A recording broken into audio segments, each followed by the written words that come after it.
So, mortgage delinquencies are rising in Canada, according to a recent report from Equifax, which says that mortgage holders in BC and Ontario increasingly missed payments during Q4 of last year. If you've been following me for a while, you know that I saw this coming over a year ago, and I even was able to find a representation of this increase in the data more than a year ago. And I'm going to show you what that looks like. And the reason I started tracking that so early is because it's my job as a real estate professional who works with investors to start finding opportunities even when the market is absolutely garbage. And the only way to do that was looking at and looking for distressed properties. And now we're working with a handful of different funds who are trying to buy mortgages off of lenders, who are trying to buy distressed properties off of lenders, who are targeting foreclosures and power of sale listings, or offering bailouts for owners and especially developers who have no equity left in their property and can't really even sell because they don't have the cash to cover the loss. And so in a lot of cases, as small investors, there's opportunities to find good deals or to create good deals out of these situations if you're able to get creative and almost help the seller out.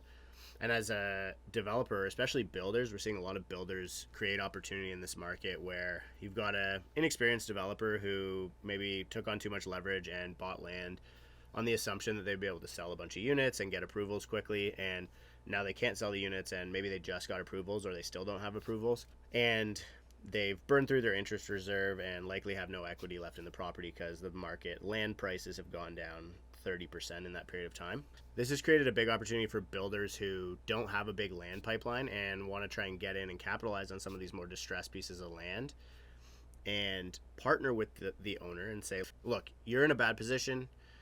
I don't know if there's any profit left in your deal, but if there is, we'll build it out for you, and at the end, we'll give you a portion of those earnings. And a lot of these sellers are now saying, this is probably my only way out. It's either that or I go delinquent and the property goes into receivership, power of sale, and the lender takes it back and tries to sell it. So let's just dive in on this arrears report that came out from Equifax. So Equifax showed that the fourth quarter saw a continuation of what's been happening for a while, with higher interest rates and inflation continuing to weigh on consumers. It says they're starting to see the strain increase, and the mortgage delinquency rate in Ontario was up 135% compared to a year earlier, and BC's rate rose at 62.2%. Now, I want to show you a chart because I have been tracking power of sales for a long time. I'm just going to make this full screen here. I've been tracking power of sales for a long time, and since 2020, and we saw that corresponding 120%, 135% increase in power of sales over a year ago. And this is just starting to show up in Equifax data. And there's a reason for this. This isn't like I have some sort of predictive ability. The reason is because a power of sale typically predates a mortgage delinquency. So let me explain. If you stop paying your mortgage, the bank is going to give you a handful of options. And this is one of the reasons why we're seeing delinquencies so low, which I'm going to get to in a second. But the first thing that they do is they say, you got to sell your property. And so in a lot of cases, properties don't even actually end up going power of sale. The bank just gives you an opportunity to exit and sell and save some of the expenses of them actually taking it power of sale, costing you a bunch of legal fees. So typically a power of sale would happen within the first 1 to 2 months of a delinquency. So if you're delinquent for a month, the lender will make an effort to make you sell the property or take it power of sale, especially lenders in the private space, so mix or individual private lenders. Then after that, at 90 days, the delinquency actually shows up as a data point. And if the property sells in that period of time, so if the property sells as a power of sale, it would actually not be considered as a delinquent mortgage. So banks are in a hurry to get these properties off their books, because if a mortgage shows up as delinquent on their books, it doesn't look good. They have investors to keep happy. It doesn't look good if they have a bunch of loan delinquencies, et cetera, et cetera. And so we saw in this Canadian Mortgage Charter, which was released by Chrystia Freeland, I did a whole video on it about how it was just basically a repackaging of a bunch of existing things. If you want to go back and check that video out. But banks have so much leeway to make it easier for borrowers to succeed or to not fail. And so by the time a loan is delinquent, 90 days delinquent, you really almost had to be deliberate about not paying the mortgage for it to get that way. Then the next quarter, CMHC includes it in their reports, which I've also posted a video about this on this channel where I analyze CMHC's 2023 residential mortgage industry report, and their report also indicated that we were going to see basically the same increase in delinquencies that Equifax just reported. So if you look here in your three highest mortgage amounts, $850, $600, and $400,000 mortgages, so your biggest mortgages are all trending up, whereas all your smallest mortgages are still trending down or flat.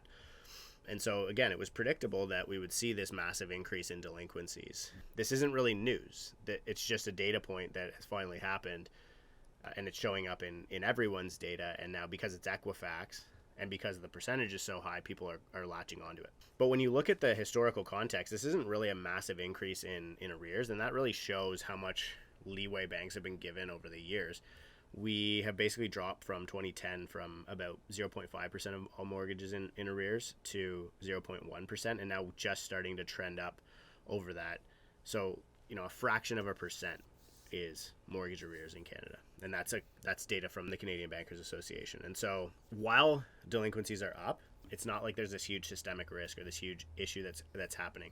And Equifax does mention that a lot of people are coming up to the end of their mortgage terms, and they're renewing their mortgage, and their payment shocks are happening for individuals, and that's something that they knew was coming. And this is something that I saw coming for years in the data, and we've had a number of clients make very successful investments capitalizing on this distress that's in the market over the last several years because we knew that this trend existed. There's this idea that in investing you want to buy the rumor and sell the news, and now all of a sudden delinquencies are the news, they're not just the rumor. So what's the best way that you can capitalize on this trend as an investor? I would say probably the primary way is to be tracking power of sales and looking at all listings that come up as power of sales, because when you're purchasing a power of sale, you're actually negotiating directly with the lender on a property that's delinquent, and then scanning for listings that could be in a position of distress. But if you really want to get ahead on that and be ahead of the curve, you want to be talking to lawyers who work with power of sales. You want to be talking to lenders who might be taking properties back.